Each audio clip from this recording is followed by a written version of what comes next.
I'm going to change one of the questions a bit because one of the questions was, would you discover as you embody, being a man-gen? But I really want to talk about responding, waiting to respond, and the sense of responding, because I find that responding poses a lot of confusion for man-gens, generator types, as newbies. Like, what does that even look like? What does that feel like? Do I have to wait until somebody asks me a yes or no question? Like, how does that show up?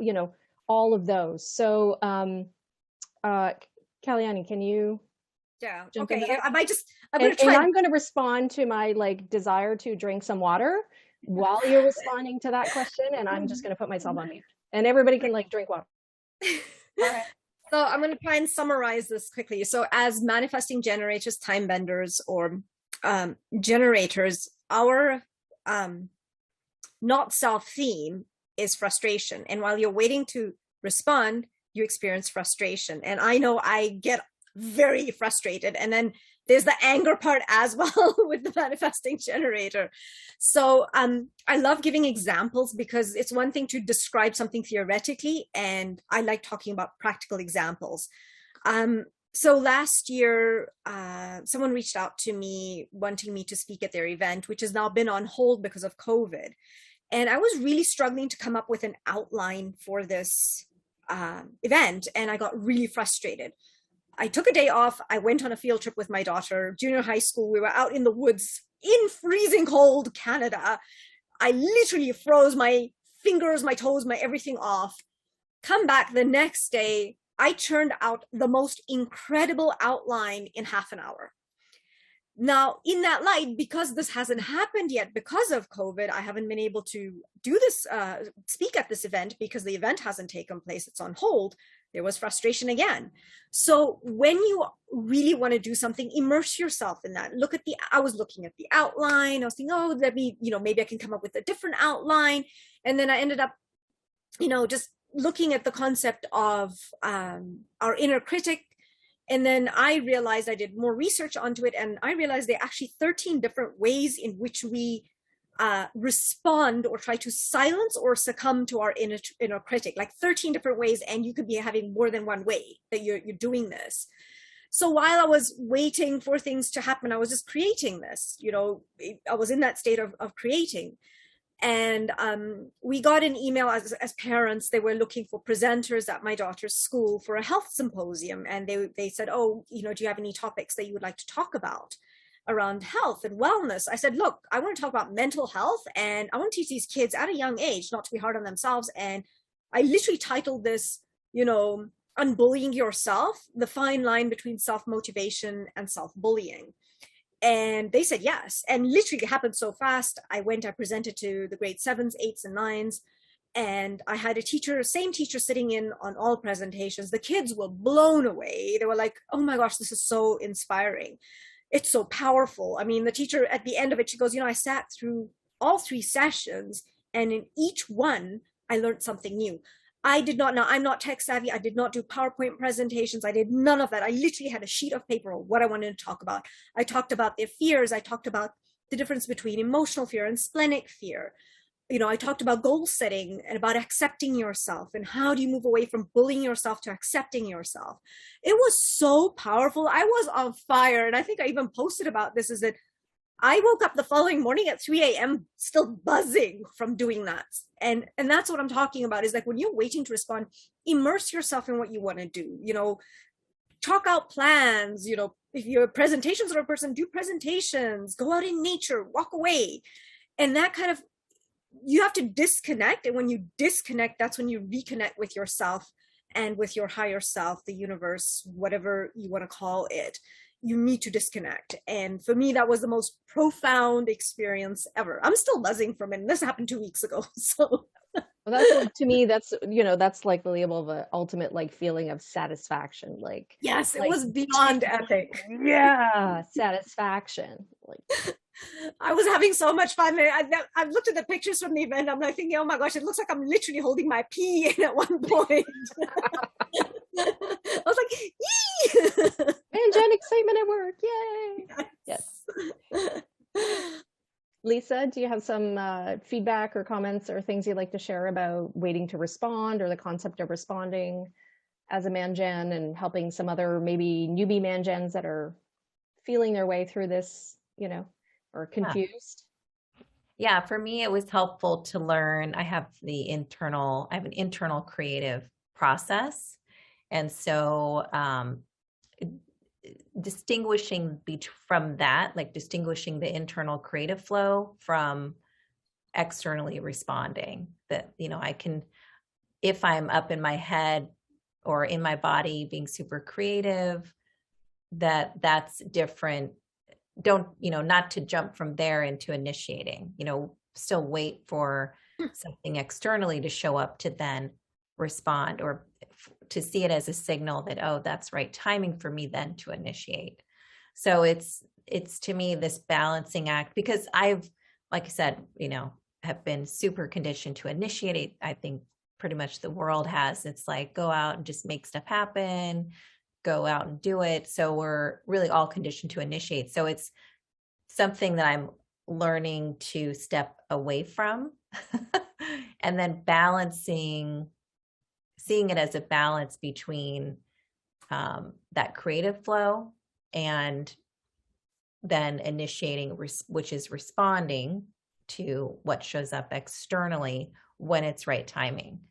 And it can be really frustrating. So yeah, the frustration and the anger absolutely shows up. And so also having compassion for myself when I get frustrated, and allowing myself to have those feelings like that, that's just part of the process. And then learning to be more comfortable with the waiting, accepting that as just part of the cycle, the creation cycle. So it's definitely a balancing act. I don't have any like real specific examples other than really it's a differentiation and awareness around internal and external. And I love what you said about disconnecting, right? And I see that as like really being up in our heads, like that kind of analysis and interpretation of everything. So disconnecting, which is more coming into your physical experience, connecting with nature. I also have a background in yoga and mindfulness. So really coming into your somatic experience of your experience with the world, rather than just sitting up in your head and thinking about everything. And you mentioned this earlier too, Marla, about like comparing ourselves to what other people are doing, like on social media and stuff. And so it's also just learning to just go at follow your own rhythm. Like you have your own rhythm, trust yourself, trust what you're here to create in the world and how you're here to show up. Nice. So you said a couple of things, and Miranda said one, and there are just three key things that, this is really for everyone, but certainly from a human design management, perspective, trust, allowing, no judgment. When they say right timing, sometimes that could be like, well, what does that mean? And it just means, in its own time. And it's there, but the more you push or force or do something, you're actually it's almost like you're blocking the door for that to come in, and the opportunity is going, hello, I'm out here, I'm trying to come in. Yeah. You're like, I'm busy, go away. I'm busy doing stuff which doesn't matter. Miranda, did you have any additional words with regarding to waiting to respond or how that shows up, or any comments like that, especially for newbies or people still learning and being on the journey? The trust is a huge one, because we are taught to initiate and to put ourselves out, especially as entrepreneurs and business owners and all that. We're taught to initiate to be seen and heard. So then we become fearful and, well, what if, someone else takes my idea, So by really kind of sitting back and waiting for that response, and this is right for you, what happens is, like creating programs. I just want to give an example. I had had an idea about a program, right? but I didn't create it until someone came to me and said, hey, you know what, Miranda, I would really love for you to do this and this. And then within a week, the entire thing's made. It's beautiful. Numerous people have purchased it. It's like I responded to someone, and this happens with numerous ways. So the only thing that I can really say is, you know, if you're feeling frustrated or if you're feeling angry about something, sit back and say, okay, what am I initiating, or what am I telling myself or expecting of myself that is making me feel this way, you know? And then really sit back and wait. Learn to wait. Have compassion for yourself, have love for yourself, and trust that you will be supported if you start to sit back. Because if you don't trust it, it's not going to happen.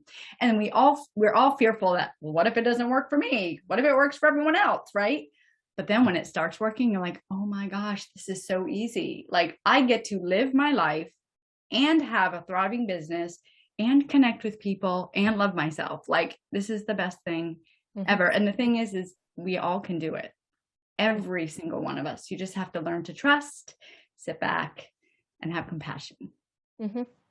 Absolutely. And, you know, practice and play with it with, I would say, no expectations, in the sense of you don't want to be like, is this working? Is this right? Right.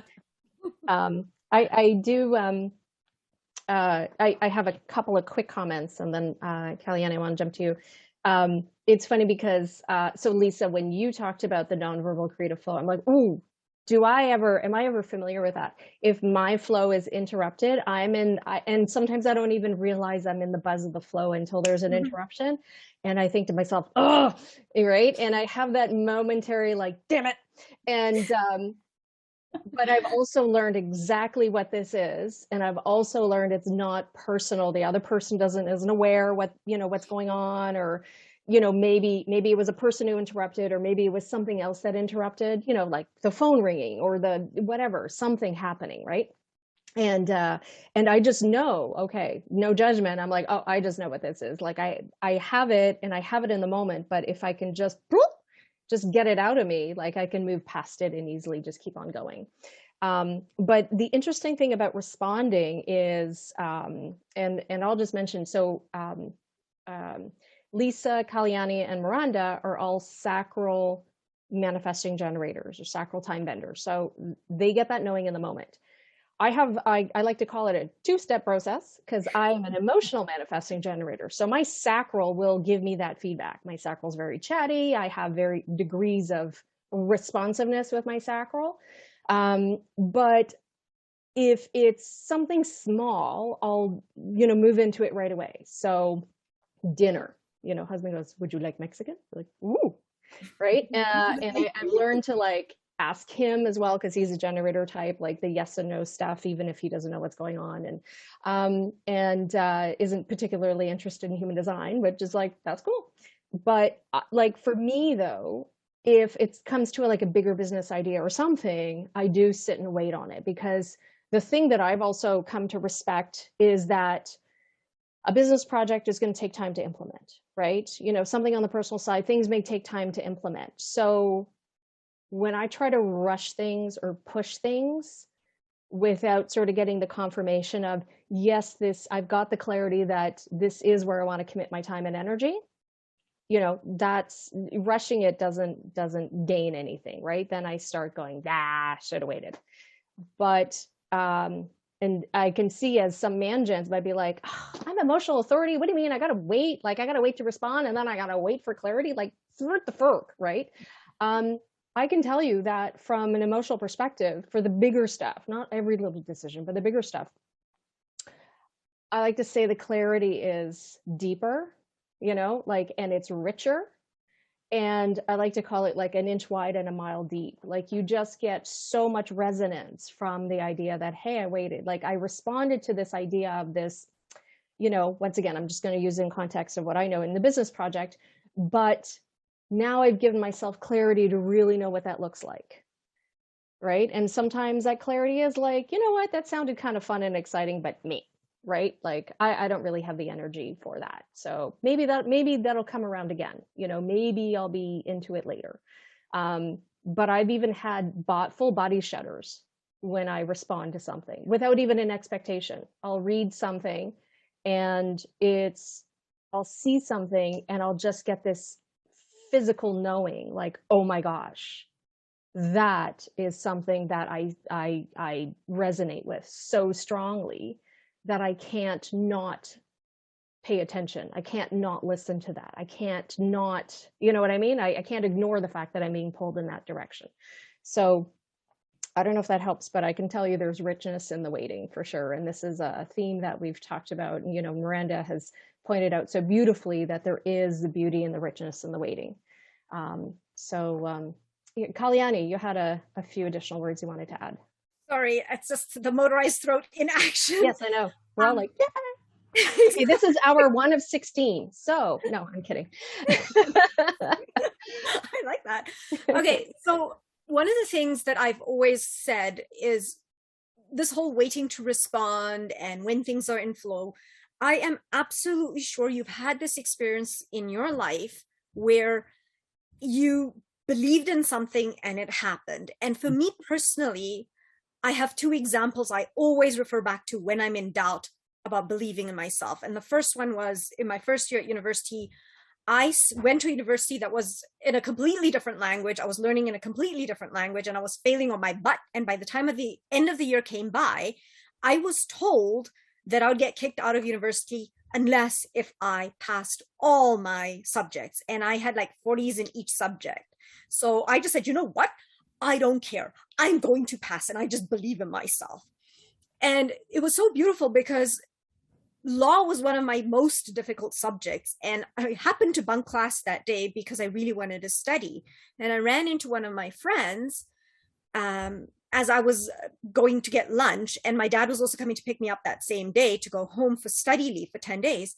And he said to me, you won't believe what happened. I said, what happened? And he says, well, because there were so few people in the class, the professor literally just gave us what's coming in the exam, what pages to study. He said, come with me, I'll tell you.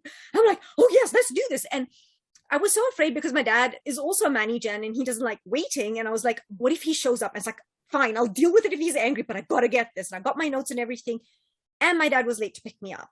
And when I went to write all my exams, I wrote 4 subjects. I got the exact mark that I needed. So if I wrote 40%, I got 60%. If I wrote with 42, I got 58. It's like I passed all my subjects because I believed in myself. Second quick story.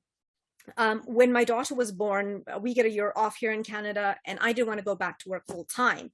My boss said to me, well, you know, they can't accommodate me part-time. And I literally wanted to work 5 days a week, 5 hours every day. And she said, no.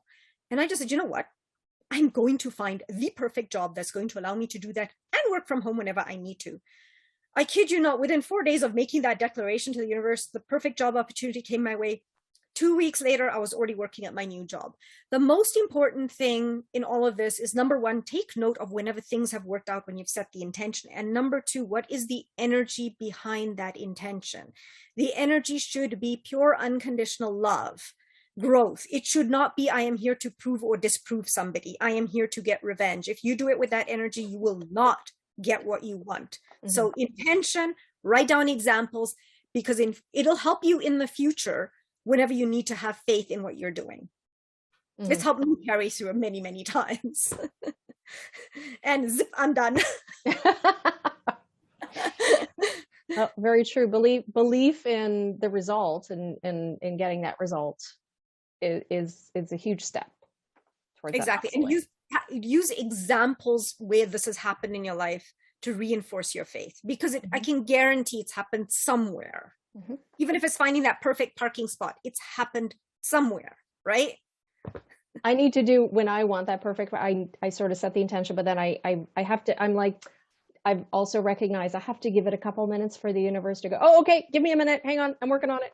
And then I have to like drive around an extra like loop or 2 and then ta-da, right? So yes, I've noticed that's another time where I've noticed waiting really pays off, even if it's another minute or 2. So I know we're getting totally off topic with man-gen stuff. So,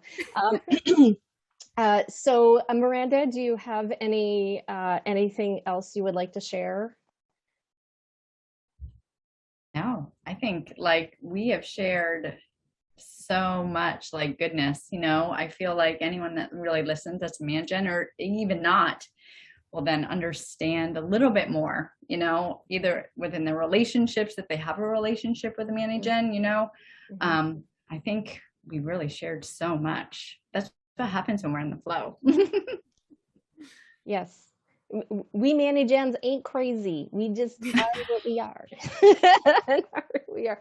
Very true. Yes, very true. I sometimes, I used to judge myself sometimes when I'd be like, oh, I'm not like my husband, or I'm not. He's, you know, he's defined head najna. He remembers things. I'm open head najna. I know, sorry, wrong topic for this Type-o-Thon, but I've really come to just accept myself. And if he sometimes pokes at me because, you know, this or that, or, you know, juggling many things at once or whatever. And I'm like, that's who I am. Right. And I don't take that anymore, like personally, but also being in a relationship, I understand how we're different and why we're different. And that has given so much grace and room to just be ourselves.